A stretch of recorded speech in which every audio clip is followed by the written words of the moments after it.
அடுத்து இந்த ரேஸில் யார் இருக்கிறா அப்படின்னா, மதுரையைச் சேர்ந்த பேராசிரியர் ராம சீனிவாசன் அவர்கள்.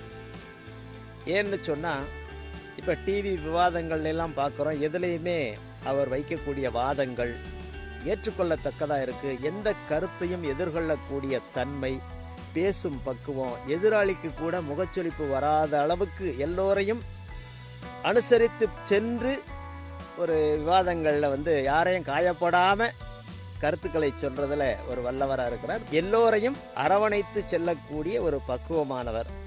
அப்போ பேராசிரியர் ராம சீனிவாசன் அவர்களுக்கு துணை முதல்வராக வாய்ப்புகள் அதிகமாக இருக்குது. இந்த 3 நபர்களுக்கு கொடுக்கப்படலாம். அப்போ அண்ணாமலைக்கு என்ன அப்படின்றப்ப, ஏன்னா தமிழக பாஜக தலைவராக அண்ணாமலை வந்ததுக்கு அப்புறம் தான் தமிழக பாஜகவில் ஒரு எழுச்சி வந்தது தெரியும். அண்ணாமலையால் ஈர்க்கப்பட்டவர்கள் தான் இன்றைக்கு பாஜகவில் அதிகப்படியான இளைஞர்கள் இருக்கிறாங்க. பாஜக வளர்ச்சிக்கு முக்கியமான காரணம் இன்றைய காலகட்டத்தில் அண்ணாமலை. எல்லா தலைவர்களுமே பாஜக வளர்ச்சிக்கு உழைத்தவர்கள் தான். அண்ணாமலையின் வருகைக்கு பின்பாக தமிழக பாஜகவில் ஒரு எழுச்சி இருக்குது. இளைஞர்கள் அதிகமாக பாஜகவில் இருக்கிறாங்க. அதை பார்க்குறோம் நாம். அவருக்கான முக்கியத்துவத்தை பாஜக மேலிடம் கொடுக்குமா அப்படின்னா நிச்சயமாக கொடுக்கும். ஏன் அப்படின்னா, அடுத்ததாக தமிழகத்திலே வரக்கூடிய ராஜ்யசபா தேர்தலிலே அதிமுகவுக்கு 2 ராஜ்யசபா எம்பிக்கள் வருவதற்கான வாய்ப்புகள் இருக்குது.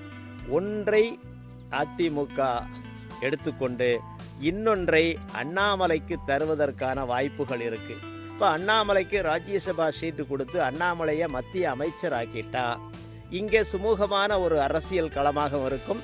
அண்ணாமலைக்கு ஒரு முக்கியத்துவம் கொடுத்ததாகவும் இருக்கும். அப்போ அண்ணாமலை ஆதரவாளர்கள், அண்ணாமலையை பின்தொடர்ந்த இளைஞர்களுக்கும் அது ஒரு ஊக்க சக்தியாக இருக்கும்.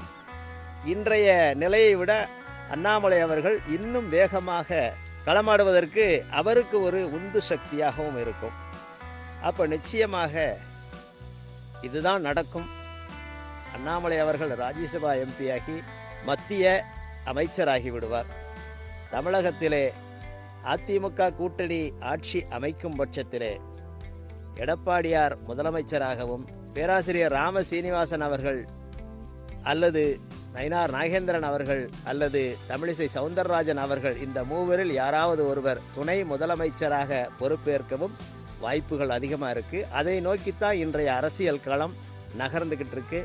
பொறுத்திருந்து பார்ப்போம். இன்னும் காலங்கள் இருக்கிறது. என்ன வேணாம் நடக்கலாம், எப்படியும் இருக்கலாம். நன்றி உறவுகளே, மீண்டும் சந்திப்போம்.